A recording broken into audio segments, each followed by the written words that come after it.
అందరికీ నమస్తే. ఈరోజు ఈ వీడియోలో మనం వినబోయే కథ ఏంటో తెలుసుకునే ముందు, కొత్తగా ఎవరైనా మన ఛానల్‌ని చూస్తున్నట్లయితే తప్పకుండా ఒక లైక్ చేసి ఛానల్‌ని సబ్స్క్రైబ్ చేసుకోండి. ఇక కథలోకి వెళ్తే 3 రోజుల అంతర్మథనం తర్వాత మనసులో మాట కొడుకు ముందు పెట్టింది రాజేశ్వరి. అమెరికా కొడుకు ఆశ్చర్యంగా చూశాడు. గత 10 ఏళ్లలో ఎన్నిసార్లు రమ్మని పిలిచినా ఏదో ఒక వంక చెప్పే అమ్మ తనంతట తానుగా నన్ను ఈసారి నీతో తీసుకెళ్తావా?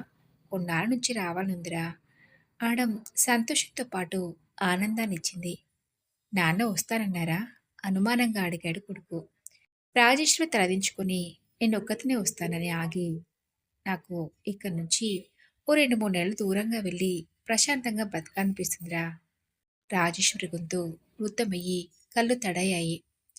వయసుతో పాటు కాచుకుదనం ఎక్కువైంది. నాన్న అనే మాట లేదు. నోటికి వస్తే అంత అందరి ముందు అనడం ప్రతిదానికి విసుగు, కసుర్లు పడలేకపోతున్నారా? నాకు 70 ఏళ్ళొచ్చాయి. నేను మనిషినేనని నాకు అవమానం ఉంటుందని ఆయన ఎప్పటికీ గ్రహించరు. ఈ వయసులో కూడా వేలకి వండి అన్నీ అమర్చి చాకిరీ చేస్తున్నాననే కృతజ్ఞత లేదు. ఆయనకొచ్చినట్టే నాకు వయసొచ్చిందని, ఓపిక తగ్గిందని గుర్తించరు. నా లోటు తెలియాలంటే ఆయన్ని వదిలి కొన్నాళ్ళు దూరంగా ఉండాలని నిర్ణయించుకున్నాను. కళ్ళు తుడుచుకుంది రాజేశ్వరి. తండ్రి సంగతి తెలిసిన కొడుకు తల్లి వంక సానుభూతిగా చూశాడు. ఆమె ఆవేదన అర్థమైంది. నీకెన్నోసార్లు చెప్పానమ్మా, మరీ అంతలా పడి ఉండవద్దని, జవాబిస్తూ ఉండమని. నీ వల్ల ఊరుకోబట్టే ఆయన నిన్ను లోకో కట్టారు కోపంగా అన్నాడు. నోరు మూసుకు వహిస్తుంటేనే ఇలా అనే మనిషి జవాబిస్తే సహిస్తారా? నా సహనానికి హద్దుందని ఆయనకు తెలియాలి. నన్ను కొన్నాళ్ళు తీసుకెళ్తావా? నీకు ఇబ్బంది లేకపోతేనే. ఏమిటమ్మా అలా మాట్లాడతావు? ఎన్నిసార్లు పిలిచాను రమ్మని? నాన్నకి ఇబ్బందని, ఒంటరిగా వదిలి రావడం బావుండదని అన్నావు. అమ్మా, నీకిష్టమైన నాళ్ళు ఉందో గాని. అయితే మీ నాన్నగారితో చెప్పి టికెట్ అది ఏర్పాటు చేయి నాన్నా. నాన్నా, అమ్మని ఈసారి నాతో తీసుకెళ్తున్నాను. కొన్నాళ్ళు ఉండొస్తుంది అని చెప్పాడు నరేష్. ఒక్క క్షణంలో విశ్వనాథం గారి మొహం ఎర్రబడి, ఏం నేను చచ్చానన్నా అమ్మని తీసుకెళ్ళడం? దురుసుగా అన్నారు. అమ్మకి కొన్నాళ్ళు మార్పు కావాలనుకుంటుంది. నాతో వస్తానంది. తీసుకెళ్తున్నాను. కొన్నాళ్ళు ఉండొస్తుంది. మరో మాట అనే వీలు లేకుండా తన నిర్ణయం చెప్పాడు. కొన్నాళ్ళేం కర్మ, శాశ్వతంగా ఉంచుకో. నాకేం పర్వాలేదు. నా గురించి ఎవరికీ బెంగ అక్కర్లేదు. నా సంగతి నేను చూసుకోగలను. ఉక్రోషం, అసహనం ధ్వనించింది గొంతులో. పక్క నుంచి రాజేశ్వరి ఏదో అనబోతే కొడుకు ఊరుకో అని సైగ చేసి, అమ్మ వంట మనిషిని మాట్లాడి మన పద్ధతులు, అలవాట్లు అన్నీ చెప్పింది. మీకే ఇబ్బంది ఉండదు. ఆవిడ ఇంట్లో ఉండి చూసుకుంటుంది. అయ్యో పాపం, నా గురించి అంత యావేం అక్కర్లేదు. నా సంగతి నేను చూసుకోగలను. మొహం ఎర్రపరుచుకొని లేచి గదిలోకి వెళ్ళిపోయారు విశ్వనాథం. రాజేశ్వరి కలవరంగా కొడుకు వంక చూసింది. ఊరుకోమ్మా, ఆయన సంగతి మనకి తెలీదా? నీవు మాట్లాడక ఊరుకో, నేను చూసుకుంటాగా. నరేష్ అభయం ఇచ్చాడు. 15 రోజుల తర్వాత టికెట్, వీసా ఏర్పాట్లు పూర్తయ్యాయి. నాన్న, రేపు సాయంత్రం బయలుదేరుతున్నాం, కొడుకు చెప్పాడు. తన కోపాన్ని, అయిష్టతని గుర్తించి వెళ్ళడానికే. భార్య తయారైందనే నిజాన్ని ఆయన జీర్ణించుకోలేకపోయారు. మంచిది అన్నారు ముభావం, వ్యంగ్యం కలిపి. వంటావిడొచ్చారు. అన్నీ చూపించి చెప్పిందమ్మ. మీకే ఇబ్బంది ఉండదు. నాకేం ఇబ్బంది? ఎవరన్నారు ఇబ్బందిని? కోడి పెట్టె ముసలమ్మ మాదిరి ఈవిడ లేకపోతే గడవదనుకోక్కర్లేదు. వెళ్ళి శాశ్వతంగా అక్కడే ఉండొచ్చు. నేను చచ్చననుకుని ఆఖరస్త్రం వదిలారు విశ్వనాథం గారు. అంత మాటలన్నాక భార్య ఆగిపోవచ్చన్న ఆశ. మన్నాడు అంతా ఆవిడ పచ్చళ్ళు పుళ్ళు చేస్తూ స్వీట్లు తెప్పించి సర్దడం, పెద్ద పెట్టిన బట్టలు సర్దుకోవడం చూస్తూ చిన్న పిల్లల్లా ఉక్రోస పడిపోయారు. బాబుగారు, టిఫిన్ పెట్టాను, వంటావిడ సీతమ్మ గారు వినయంగా అంది. మీరు పిలవక్కర్లేదు, టైం అయితే నేనే వస్తా. చదువున్న పేపర్ నుంచి తలెత్తి మొహం చిట్లించి అన్నారు విశ్వనాథం. వంటావిడ మొహం చిన్నబుచ్చుకుని లోపలికి వెళ్ళిపోయింది. రాజేశ్వరి వెళ్ళి పట్టుమని 24 గంటలు గడవలేదు కానీ ఇంట్లో ఏదో వెలితి, శూన్యం. ఆ శూన్యం ఆయన మనసులో ఏర్పడినట్టయింది. చాలా నిబ్బరంగా, గంభీరంగా పైకి ఉన్న నిన్నటి నుంచి ఆయన మనసు లేదు.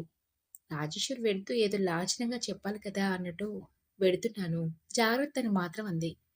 ఆయన మొహం పక్కకి తిప్పుకొని జవాబివ్వలేదు. కొడుకు ఫోన్ చేస్తుంటాను. నాన్న ఆరోగ్యం జాగ్రత్త అన్నాడు. ఆవిడ వెళ్ళాక ఒంటరిగా తల్లి వదిలి వెడితే చిన్న పిల్లాడు ఉక్రోషపడినట్టు రాత్రంతా బాధపడ్డారాయన. ఏమిటివి? ఇడ్లీనా? ఇటిక రాళ్ళా? ఇంత గట్టిగా ఉన్నాయేంటి? సీతమ్మ గతుక్కుమంది. అమ్మగారు చెప్పినట్టే, చూపించినట్టే చేశానండి వినయంగా అందావిడ. చేసినట్టు చేస్తే మెత్తగా దూదుల్లా ఉండాలి, రాళ్ళలా ఉన్నాయి. ఇవి రేపటి నుంచి సరిగా చేయండి. విసుగ్గా అని టిఫిన్ ప్లేట్ ముందు నుంచి వెళ్ళిపోయారాయన. వరాలు ఏమొచ్చిందే ఈ ఇడ్లీలకి మెత్తగా లేవు చూడు అంటూ పని మనిషి చేతిలో ఓ ఇడ్లీని పెట్టి చూడమంది సీతమ్మ. బానే ఉన్నాయమ్మా. ఏటో అయ్యగారు అంది వరాలు. అయ్యో! పొద్దున్నే టిఫిన్ తినకుండా వెళ్ళిపోయారే! ఏమో బాగాలేవేమో! నాకు వంటలు తప్ప టిఫిన్ అలవాట్లేదు. నాకు పెద్ద వంటలు తప్ప ఏదో ఉప్మా కలియబెట్టి ఇవ్వడం తప్ప టిఫిన్‌లు చేయడం రాదు. మరీ అంచేత కుదరలేదేమో! ఆవిడ చెప్పినట్టే నూక కలిపాను. మరీ నొచ్చుకుంటూ అంది సీతమ్మ. ఏంటండిది? పులుసా? ఇంత పుల్లగా ఉంది. ఈ చారు ఇంత తియ్యగా ఉంది. పులుసులో పడాల్సిన బెల్లం చారులో తగిలేశారు. ఈ కూర ఏంటి ఇలా నీళ్లూరుతుంది? వంట రాదా మీకు? ఇదివరకు ఎక్కడ చేయలేదా? పొద్దున టిఫిన్ ఎలా తగిలేశారు? దురుసుగా అన్నారాయన భోజనం చేస్తూ. సీతమ్మ తెల్లబోయింది. వంట రాదు తనకి. 35 ఏళ్లుగా రోజూ చేసే పనే. అది గుమ్మడికాయ, ములక్కాడ దుంపలు వేసి పులుసు పెడితే సీతమ్మ గారే పెట్టాలనేవారంతా. పెద్ద వంటలు అలవాటయ్యి చిన్న వంటకు పడాల్సినవి సరిగా పడలేదేమిటి అని బాధపడింది. తీరా భోజనం దగ్గర కూర్చొని రుచులు చూశాక అన్నీ సరిగ్గా ఉన్నాయనిపించింది. ఇంకెవరి దగ్గర చెప్పుకోవాలో తెలియక వరాల దగ్గర చెప్పుకుంది. వరాలు నవ్వి, అమ్మగారు వెళ్ళిన కోపం మన మీద చూపిస్తున్నారు అయ్యగారు. గత 10 ఏళ్లుగా ఇక్కడ పనిచేస్తున్న నాకు అయ్యగారి సంగతి బాగానే తెలుసు. ఈరోజు వంట సరిగా లేదని కాదు. ఆయన గారి బాధ.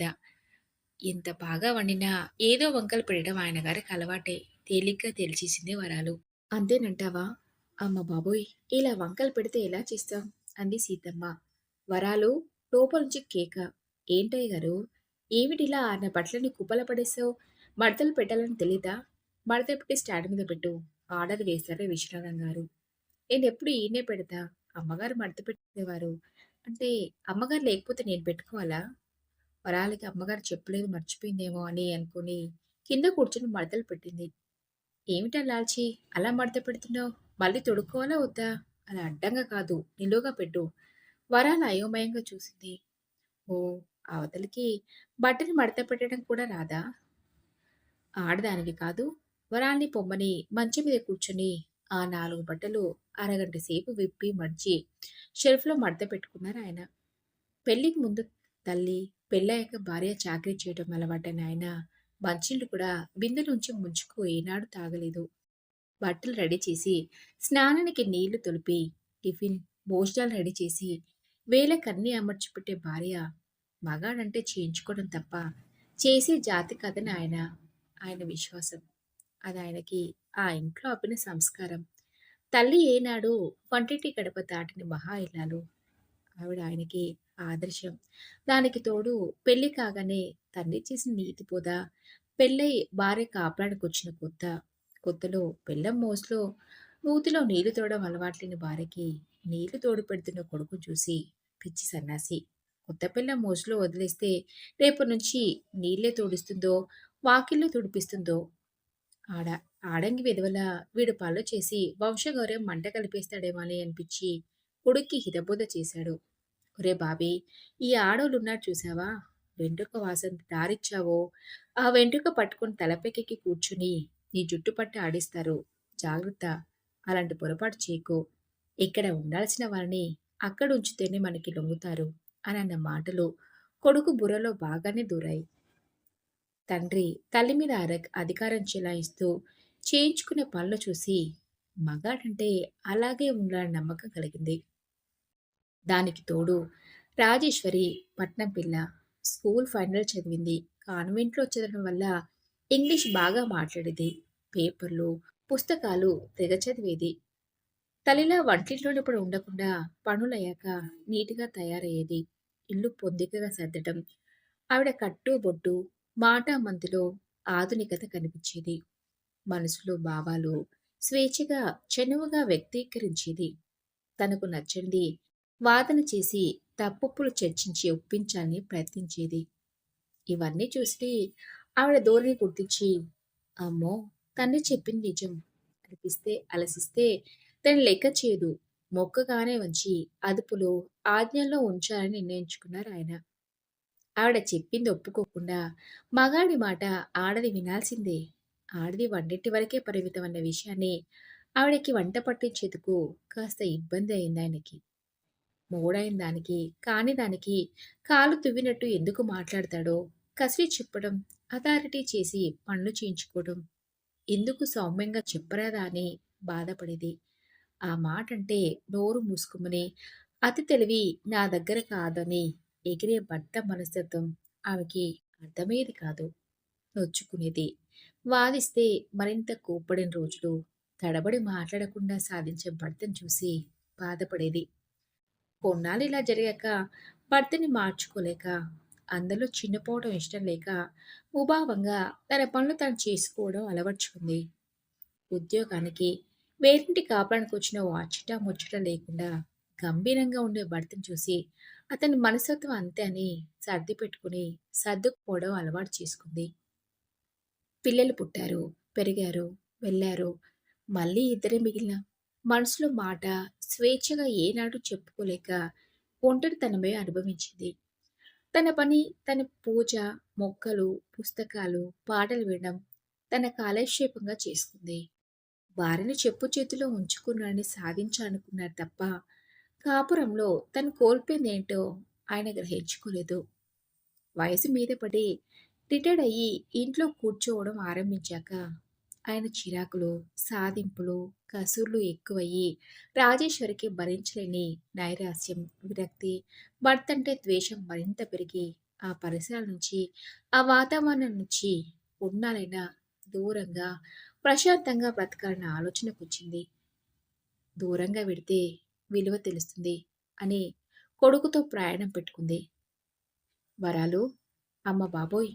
ఆయనకి వండి పెట్టడం నా వల్ల కాదే తల్లి. ఏం చేసినా వంక పెట్టందే తినడే. ప్రతిదానికి కసుబుసులాడుతూ కసిరితే పడటానికి నేనేం పెళ్ళాన్ని కాదు.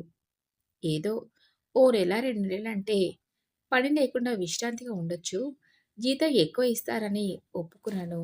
నాకేం గతి లేక పడి ఉంటానని ఆయన ఉద్దేశం. వంటలకి వెళ్ళి రోజుకి 2, 3 వందలు సంపాదించుకుంటాను. ఏమనుకుంటున్నాడో ఆయన.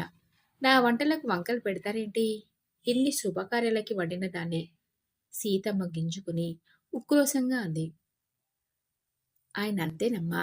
పాపం ఆవిడ నోరు మూసుకుపడి ఉంటుంది గనక ఆయన ఆటలు సాగుతున్నాయి. కాస్త నోరున్న ఆడదైతే అగ్గి రాజయ్య అక్కర్లేదు. అగ్గి రాజుకునేది. అమ్మగారు వెళ్ళాక ఆయన గారికి అమ్మ వంట బావుందని, అమ్మ టిఫిన్ బాగా చేస్తుందని, ఇల్లు శుభ్రంగా ఉండేదని తెలిసొచ్చింది. నన్ను సతాయిస్తున్నాడుగా. ఈ మూల తుడవలేదు, బట్టలు బాగా ఉతకలేదని. ఏమో నేలవగానే జీతం పట్టుకుపోతాను. మాటలు పడాల్సిన కర్మ నాకేంటి? కోపంగా అంది సీతమ్మ.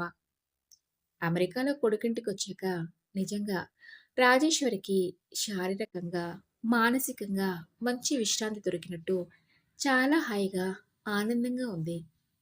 మనవలతో మాట్లాడుతూ, వాళ్ళతో గేమ్స్ ఆడుతూ, కథలు చెప్తూ, ఏ బరువు బాధ్యత లేకుండా ఉండటం ఎంతో నచ్చింది. కొడుకు కాపురం చూస్తుంటే భార్యాభర్తలంటే ఇలానే ఉండాలి. సంసారం అంటే ఇది అని అడుగడుగునా అనిపించేది. ఇద్దరూ ఉద్యోగస్తులు. ఇద్దరు చెరో పని చేస్తారు. చకచక ఆడపని, మగపని అని కాదు. కోడలు వంట చేస్తుంటే కొడుకు గిన్నెలు కడుగుతాడు. వాషింగ్ మిషన్‌లో బట్టలు వేసి ఆరేస్తాడు. పిల్లల్ని స్కూలుకి తయారు చేస్తారు. ఏ చిన్న పొరపాటు చేసినా సారీ, వెరీ సారీ అంటుంటాడు. థాంక్స్‌లు.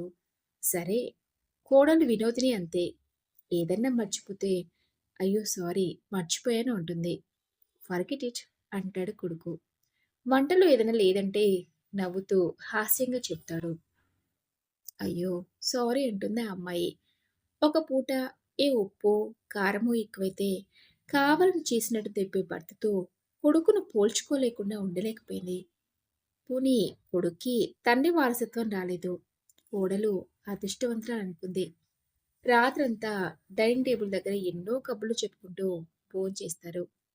పిల్లలు చెప్పినవన్నీ శ్రద్ధగా వింటారు. అనుమానాలు, సందేహాలు ఓపిగ్గా వివరిస్తారు. పిల్లలు ఎంత ముద్దు చేసినా ఊ అనగానే కళ్ళతో వారిస్తే ఆగిపోతారు. ఇలాంటి పెంపకం తన పిల్లలకి ఉండేదా? తండ్రి అంటే భయం తప్ప ప్రేమ, భక్తి ఉండేవా? భార్యాభర్తల మధ్య అన్యోన్యత, అనుబంధాలు, అనుభూతులు పంచుకోవడం ఏమున్నాయి తన కాపురంలో? వన్ వే ట్రాఫిక్ లాగా ఆయన మాట, ఆయన పంతం, ఆయన అధికారం తప్ప ఇచ్చిపుచ్చుకునే ఆనందం తన సంసారంలో ఏ రోజు దొరకలేదు. అన్ని సంపదలు మించింది భార్యాభర్తల మధ్య అన్యోన్యత అన్నది వీళ్ళ సంసారం చూసాకే మరీ మరీ తెలుస్తుందనుకుంది రాజేశ్వరి. వచ్చి 20 రోజులు దాటాక మీ నాన్న ఎలా ఉన్నారో నేను లేని లోటు కాస్తైనా తెలిసిందో లేదో అంది భోజనాల దగ్గర. ఎలా ఉండటానికి ఏముంది, వారం వారం ఫోన్లో మాట్లాడుతున్నాగా, బాగానే ఉన్నారు. ఆ బాగుండటం కాదు, నవ్వింది రాజేశ్వరి. అమ్మా, కొన్నాళ్ళు నాన్న సంగతి మర్చిపో. కనీసం ఇక్కడ 2 రోజులైనా హాయిగా ప్రశాంతంగా ఉండు అన్నాడు నరేష్. బావుంది. ఎలా మర్చిపోతారు? 50 ఏళ్ల అనుబంధం చెప్పినంత సులువు కాదు. కోడలు వినోదిని అంది. పోనీ నీకంత మిస్ అవుతున్నా అనిపిస్తే ఫోన్ చేసి మాట్లాడు. ఎవరొద్దన్నారు? అన్నాడు నరేష్. వద్దొద్దు, ఊరికే అన్నాను. అసలు నేను ఎలా ఫీల్ అవుతున్నారో, మనసులో అయినా మిస్ అవుతున్నారో లేదో అన్న ఆలోచనతో అలా అన్నాను అంతే. నవ్వుతూ అంది రాజేశ్వరి. మన ఇండియన్స్ ఈ సెంటిమెంట్స్, ఈ బలహీనతలే పెళ్ళిళ్ళని నిలబెడుతున్నాయనుకుంటారు. ఓ విధంగా మైనస్ పాయింట్, మరో విధంగా ప్లస్ పాయింట్. నిజమే. మన పెళ్ళిలో ఉండే పవిత్రత, సెంటిమెంటో ఏవో కానీ కొట్టుకున్నా, తిట్టుకున్నా భార్యాభర్తల మధ్య బంధం విడిపోకుండా అవటం అన్నింటికన్నా గొప్పదనుకుంటాను. వినోదిని అంది. ఏంటో నాయనా, పెట్టి పుట్టం అంటే ఇదే. చేసుకున్న వాళ్ళకి చేసుకున్నంత అన్నట్టు భార్యాభర్తల అన్యోన్యత ఓ అదృష్టమే. దానికి నేను నోచుకోలేదు నిట్టూర్చింది. అమ్మా, అసలు నువ్వు నాన్నని మర్చిపోవడానికి ఎప్పుడూ ప్రయత్నించలేదా? ఏదో సామెత చెప్పినట్టు రామాయణమంతా విని రాముడికి సీత ఏమవుతుందడుగుతున్నావు? 40 ఏళ్లకు పైగా మీ నాన్నని చూస్తూ ఆయన ఏనాడన్నా ఇతరులని మాట్లాడనిచ్చారా? మాట్లాడే అవకాశం ఇచ్చారా? ఓ 50 ఏళ్ల క్రితం ఆర్థిక స్వాతంత్రం లేని భార్యాభర్తకి ఎదురు తిరిగి నీ పద్ధతి మార్చుకొని చెప్పగలిగే అవకాశం ఉందా? అసలు చెప్పినా ఆ భర్త సామరస్యంగా అర్థం చేసుకుని తనను తను మార్చుకునే ప్రయత్నం చేసే సామెత ఆనాటి మగవాళ్ళలో ఉండేదా? ఉన్నా నూటికో కోటికో ఒకరు. భార్యల మనోభావాలకి గౌరవం ఇచ్చే ప్రసక్తి ఎక్కడుందిరా? అది నిజమే. నరేష్, అసలు మన దేశంలో భార్యాభర్తల మధ్య అభిప్రాయ భేదాలకి అసలు కారణం కమ్యూనికేషన్ గ్యాప్ అంటాను. వినోదిని అంది. అందరూ కాదులే. అమ్మ అంతా ఆయనలా ఉంటారా? అది నిజమేలే. మగాళ్ళంతా చెడ్డవారని ఎలా అంటాం? కానీ మొత్తం మీద ఆ రోజుల్లో ఆ శాతం ఎక్కువ. పూజ కొద్ది పురుషుడన్నమాట నిజం అని నిట్టూర్చి, అందుకే మీ నాన్న కాస్తైనా నేను లేని లోటు గుర్తించాలని తెలుసుకోవాలని ఆరాటం అంది. రేపు ఆదివారం ఫోన్ చేస్తాగా, అప్పుడు నీవే అడుగు బుద్ధొచ్చిందా అని హాస్యంగా అన్నాడు కొడుకు. మర్నాడు ఫోను వరాలు తీసింది. అయ్యగారు స్నానం చేస్తున్నారన్నయ్య అంటూ గబగబా ఆరాటంగా, అబ్బాయి గారు, అమ్మగారికి చెప్పండి, వంట ఆవిడ వెళ్ళిపోయింది. హోటల్ నుంచి తెచ్చుకొని తింటున్నారు. ఆ భోజనం పడక 2 రోజుల నుంచి విరేచనాలు. నీరసపడిపోయారు. ఫోన్ అమ్మగారికి అండి బాబు. రాజేశ్వరికి చెప్పాలని ఆడటంతో అంది. ఫోన్ అందించాడు నరేష్. రాజేశ్వరి ఆందోళనగా, ఎందుకు వెళ్ళిపోయింది సీతమ్మ?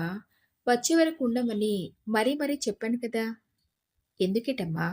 సాధిస్తే, తిడితే పడతారేంటి? మీరేంటి ఊరుకోవడానికి? మీరు వెళ్ళాక అయ్యి కోపం మరీ ఎక్కువైందమ్మా. నన్ను తెగ సాధిస్తున్నారు. తొందరగా వచ్చేయండమ్మా. వరాలన్న విశ్వనాథం గారి కేక. ఎవరితో మాట్లాడుతున్నావు? పెట్టే ఫోను. నిన్నిక్కడ విషయాలు చెప్పమని ఎవరు చెప్పారు? ముందు ఆ ఫోన్ పెట్టు కుంకించారు. ఫోన్ కట్టయింది. రాజేశ్వరి నిట్టూర్చింది. కొడుకు మళ్ళీ ఫోన్ చేసినా ఊ, ఆ, ఆ అని పొడి పొడి మాటలు. నాకేం బావున్నానంటూ ముక్కసరిగా మాట్లాడి పెట్టేశారు విశ్వనాథం. అయ్యో! భోజనానికి ఏం చేస్తున్నారు? హోటల్ తిండి పడదు వంటికి. రాజేశ్వరి ఆదుర్త పడింది. నీ ఊరికే గాబరా పడకమ్మా! ఈసారి ఆయనకి భార్య విలువ బాగా తెలుస్తుంది. మరేం పర్వాలేదు. ఊర్లో చాలా హోటళ్లు ఉన్నాయి. కొడుకు తేలిగ్గా అన్నాడు. మళ్ళీ ఆదివారం నరేష్ ఫోన్ చేస్తే ఫోన్ ఎవరూ తీయలేదు. రోజంతా 4, 5 సార్లు ఫోన్ చేసినా ఎవరూ తీయకపోవడంతో నరేష్‌తో పాటు రాజేశ్వరి ఆందోళన పడింది. ఏమయ్యారీనా? ఎక్కడికెళ్ళుంటారు? స్వాగతంలో అనుకున్నాడు నరేష్. పోనీ ఓసారి పక్కింటి శంకర్రావు గారికి చేసి చూడు. లేదంటే మీ రంగబావ ఉన్నాడుగా అతని చెయ్యి. ఏమైనా వాళ్ళకి తెలిసిందేమో. ఉండు నెంబరిస్తాను. తన డైరీలో నెంబర్లు చూసిచ్చింది రాజేశ్వరి. శంకర్రావు వారం రోజులుగా ఇల్లు తాళం వేసింది.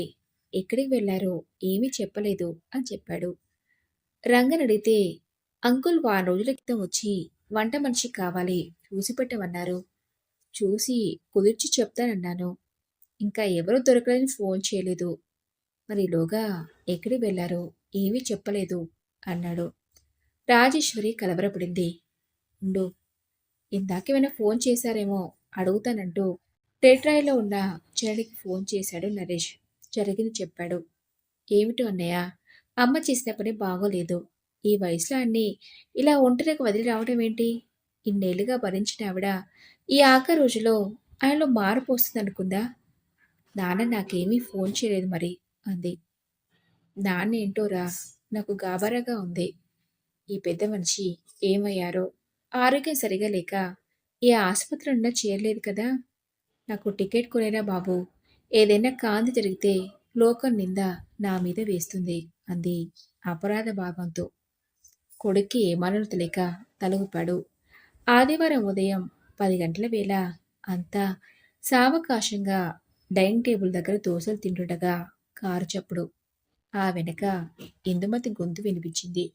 కిటికీలోంచి తొంగి చూసిన వినోదిని మావయ్య గారు, మావయ్య గారు వచ్చారు సంభ్రమంగా అంటూ వీధి తలుపు తీయడానికి గబగబా వెళ్ళింది. తల్లి కొడుకులు అర్థం కాక మొహాలు చూసుకుంటుండగానే ముందు ఇందుమతి, వెనకాల నెమ్మదిగా నడుచుకుంటూ విశ్వనాథం గారు వచ్చారు. నాన్నగారికి తీసుకొచ్చానమ్మా నవ్వుతూ అంది ఇందుమతి. తల్లి దగ్గరికి వెళ్ళి ఎప్పుడొచ్చారు? నిన్న మాట్లాడినప్పుడు చెప్పనలేదు. తెలుసుండి చెప్పకుండా నటించావా? చెల్లెల్ని మందలిస్తూ ఏమిటి నాన్న ఇది? చెప్పకుండా చేయకుండా అలా ఇల్లు తాళం పెడితే మేము గాబరా పడిపోము? అందరికీ ఫోన్లు చేశాం. ఫోన్ చేసి వస్తున్నట్లు చెప్పొచ్చుగా? కాస్త గట్టిగానే అన్నాడు నరేష్. నా కూతురు మనవణ్ణి చూడాలనిపించొచ్చాను. నీ పర్మిషన్ తీసుకుని రావాలా? బుకాయింపుగా అన్నారాయన. నాన్న వస్తానని వీసా పేపర్లది పంపించమని ఎవరికీ చెప్పొద్దని ప్రామిస్ చేయించుకున్నారు. వచ్చి 4 రోజులైందప్పుడే. నిన్న నీ ఫోన్ వచ్చాక ఇంకా సస్పెన్స్ వద్దని నేనే తీసుకొచ్చాను. చూసావా అమ్మా, నాన్నకి నీవంటే ఎంత ప్రేమో. నువ్వు లేకుండా ఉండలేక నీ వెంటే పరిగెత్తుకుని వచ్చేశారు. విశ్వనాథం గారి మొహం సిగ్గుతో ఎర్రబడింది. అదేం కాదు. ఆవిడంటే ఇష్టం వచ్చిన చోటుకి వెళ్ళగలదు. నేను వెళ్ళగలను. పెట్టుగా తగ్గిపోవడం ఇష్టం లేక దబాయింపుగా అన్నారాయన. అబ్బా! ఏంటి నాన్నా? ఒక చిన్న మాట నువ్వు లేకుండా తోచలేదు. అందుకే వచ్చానంటే అమ్మ సంతోషిస్తుందిగా. మీ మగాళ్ళకి ఎంత ఇగో? కూతురు నవ్వుతూ అంటించింది. ఈ ఇగోలే భార్యాభర్తల మధ్య దూరాన్ని పెంచేది. అది మగాళ్ళకి అర్థం కాదు. పెళ్ళాం ముందు తల వంచకూడదు. తల వంచటం తలంపులనే మనస్తత్వం వల్ల తను జీవితంలో ఏం కోల్పోయాడన్నది మగాళ్ళకి అర్థం కాదు. రాజేశ్వరి నవ్వుతూ అంటించింది. భార్య వంక గుర్రుగా చూసి నేనెప్పటికీ తల వంచినా వీరుణ్ణే గర్వంగా తలెగిరేశాడు. అయినా భార్యాభర్తలు ఒకరి ముందొకరు తల వంచాల్సిన అవసరం ఉందని చెప్పడానికే ఒకరి చేతిలో ఒకరు తల వంచి పెళ్లి తంతులో జీలకల్లా బెల్లం పెట్టించటంలో భావం. అవసరమైతే భార్య ముందు భర్త తల దించితేనే ఆ సంసారంలో సామరస్యం ఉందని చెప్పకనే చెప్పడం. అలాగే నలుగురిలో భార్యకలు పట్టుకుని మెట్టలు పెట్టిస్తారు. సంసారంలో అన్యోన్యత అనురాగం ఉండాలంటే అవసరమైనప్పుడు భర్త కాలబెరనికి దిగాలి. అందులో సిగ్గుపడాల్సింది లేదని చెప్పడానికి అనుకుంటాను. రాజేశ్వరి అంది. అబ్బో! మీ అమ్మకి పడమటి గాలి బాగా వంట పట్టినట్టయింది. మాటలు జోరుగా వస్తున్నాయి. పెళ్ళిళ్ళ గురించి రీసెర్చ్ చేసినట్టు మాట్లాడుతుంది. హేళనగా అన్నారాయన. అవును.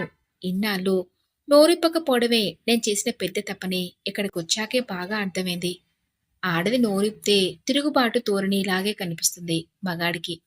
డాడీ వాటెవర్ యూ సే, అమ్మ చెప్పిన దాంట్లో నిజం ఉందని మీరు ఒప్పుకోవాలి. ఇప్పటికైనా బెటర్ లేట్ దాన్ నెవర్ అన్నాడు కొడుకు. అన్నయ్య, నాన్నగార్ల రావడంలోనే అర్థం ఇవ్వడం లేదు. అమ్మ మీద ఎంత ప్రేమో మన మూడు ముళ్ళ బంధం గట్టిదన్నయ్య. లేదనుకోవడం అంత సులువు కాదు. విశ్వనాథం గారి మొహం సిగ్గుతో ఎర్రబడింది. పంతంగా తల అడ్డంగా తిప్పుతూ భార్య వంక తల ఎగిరేసి చూసి I will never surrender to her. పంతంగా అన్న ఆ గొంతులో సామరస్యం తప్ప పట్టుదల కనబడలేదు. కొడుకు కూతురు నవ్వారు. ఆయన మొహం చూస్తూ రాజేశ్వరి నవ్వుకుని ఏడ్శాలేండి. నెల రోజులకి మొహంలో పళ్ళు కళ్ళు వెరలుకొచ్చాయి. ఉకాయించకండి అని చెవి మీరేసి చెప్పాలనిపించింది. వెంటనే అంత సామరస్యం సరసా ఉంటే ఇంకా కావలసిందేముందనిపించింది. చిన్నప్పుడు కొడుకు అన్నం తినని మారం చేస్తూ ముద్ద నోట పెట్టకుండా పెదాల బిగించి కూర్చుంటే పిచ్చి వెధవాయమ్మా, అమ్మ మీద కోపం వస్తే అన్నం మీద చూపిస్తారా అంటూ సూతారంగా నెత్తిన జల్లకాయ వేసినట్టు మొగుడి నెత్తిన ఒకటి వేసి లాలించాలనిపించింది ఆ క్షణాన ఆవిడలోని తల్లి మనసుకి. మరి ఇదండి రోజు కథ. ఈ కథపై మీ విలువైన అభిప్రాయాల్ని నాతో కామెంట్ బాక్స్లో షేర్ చేసుకోండి.